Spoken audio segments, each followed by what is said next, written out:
That music always gets a good mood. Hey, everybody, welcome back to the Dojo Live recap show. It's Monday again, February 28th, 2022, last day for February. Recapping 3 live shows we had last week. Joining me is Kim Lantis in Hermosillo, Mexico, and America Guerrero in Mexico City. Hey. Hey, guys. And this is Hi. Tulio Siragusa for those listening on the podcast, broadcasting from Southern California. So, we had 3 shows last week. First show we had was with Cenk Sidar, Cenk Sidar, who's the CEO and co-founder of Enquire AI. And we talked about Web 3.0 and the future of work. Very interesting conversation there. Then we spoke with the CEO at First Resonance, Karan Talati, and we talked about agile hardware manufacturing, meeting this century's toughest challenges. And then finally, the conversation with Tom Livne, who's the CEO and founder at Verbit, Transcription, a $30 billion industry thanks to AI. Very good conversations, very educational. It's always amazing to see folks that are actually creating the future, speaking with them and highlighting them and learning from them. And so, which of these shows, if not all 3, stood out for you guys and why? Let's go right into it. America, you want to take it away? Yes, of course. Yes, I found really interesting the conversation that you had with Karan Talati, right? I learned a little bit about chemistry, about ions, how ions are being in service to bytes from companies that go from digital to physical. I liked it a lot. And also the conversation that you had with Sank. I thought that it was Sank, but it just said Shank, right? Cenk, yes. Cenk, yeah. I remember him during the weekend because I had this karaoke activity with my sisters and it was fun because one of them is located in London. So basically we were singing like having a tablet here and singing with the lyrics and she was right here, my sister, in this video chat. And it was like there was no delay. So it was basically like she was there singing with us at the same time. And then Chang came to my mind and it was like, what it would be like to sing karaoke in this metaverse or with augmented reality. And then I started thinking how this transitional technology is replacing the one-on-one interaction in businesses. It's amazing. It's like, how easy could it be to be with one person, to feel that person near to you, even if that person is miles away. It's great. I like it. Mhm. It's really It's fun. pretty cool. Pretty cool technology. This idea of instead of traveling to a conference, you just put on your augmented reality Yes. goggles and you meet them in the metaverse, and you can have a conversation with them, a conference and a meeting. Make You know, avatars. Hmm. yes, yeah. I mean, it's never going to replace sitting in a room with a Of whiteboard and course. strategizing. But it's going to get pretty close to allow people more time to do those kinds of interactions in a facilitated way. Right now, you have the limitation of the current technologies, but who knows what the future will hold. So it's not intended to replace one-on-one relationships or group settings, but it definitely can enhance it. Solving problems. Hmm. Yeah, absolutely. What about you, Just Kim? this, yeah, I mean, just this continued flow. I guess the web 1, 2, and 3.0. I summarized it off of Cenk's kind of definition, right? Where when the internet first arose, it was information based, and now we're sort of in that that 2.0 phase where it's interaction based, transitioning to 3.0, which would be more of not just interaction, but sort of control and ownership. And so I find that to be that next sort of phase, and we're sort of on the brink of it, and it's interesting, it's fun. So it's definitely a good show to watch about his ideas and what that implies, right, for the future of work, amongst any other things like karaoke with your family. Right. Yeah.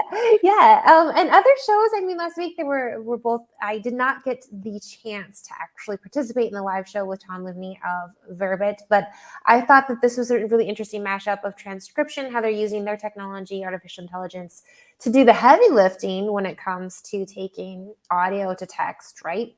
And then how they have that human element of that final, I think, like spit shining, right, of the actual translation with their translators based various parts around the world. So I thought that was a nice kind of connection, and just sort of the application that was going to come out of that show. I think you guys talked about not just for audio to text, but maybe even this idea of dubbing and other ways that artificial intelligence might be able to, help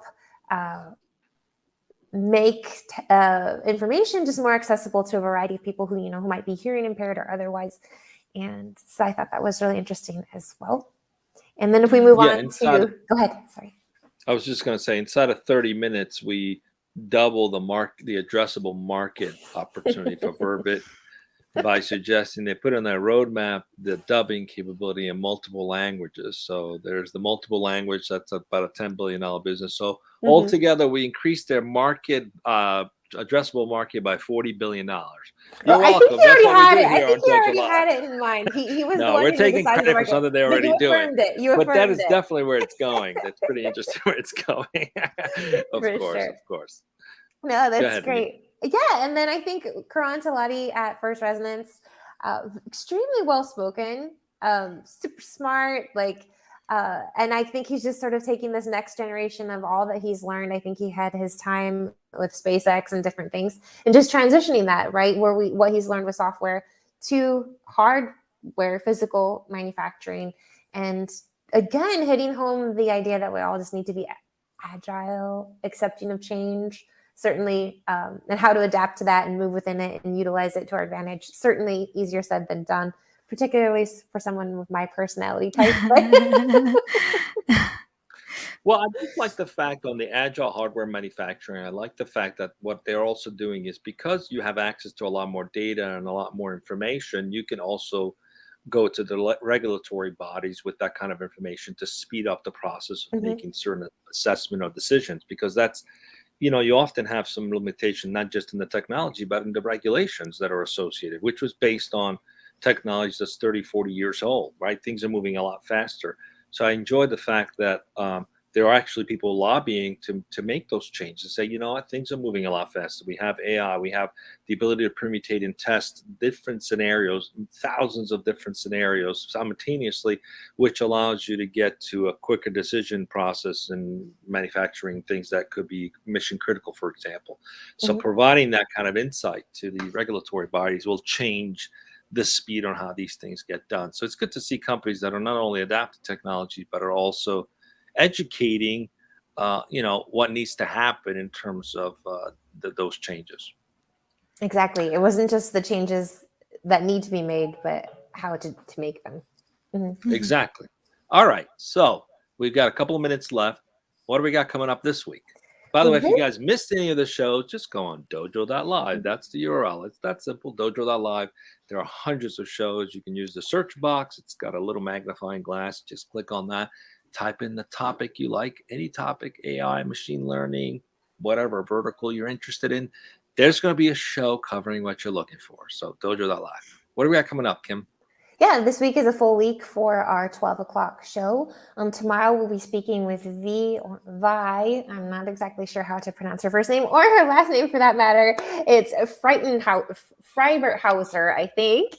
She'll let us know tomorrow for sure. But she is the CEO and co-founder of Homads. Her own story is a very interesting one, coming in with, as I think, a first generation in the United States, and just her own personal experience of being a nomad and then using that in technology to create Homads. So it's really about monthly rentals and remote work. So her story should be inspiring, I'm sure.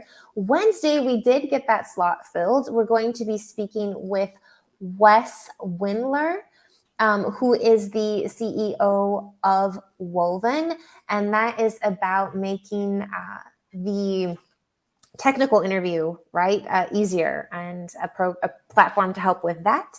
And then on Thursday, we're going to be talking with Arun Tangari, who is the CEO at Notable Networks, private cellular networks, the new wild west in wireless. So yeah, don't miss it. See you every day this week, Tuesday, Wednesday, Thursday, 12 o'clock Pacific on Dojo Live.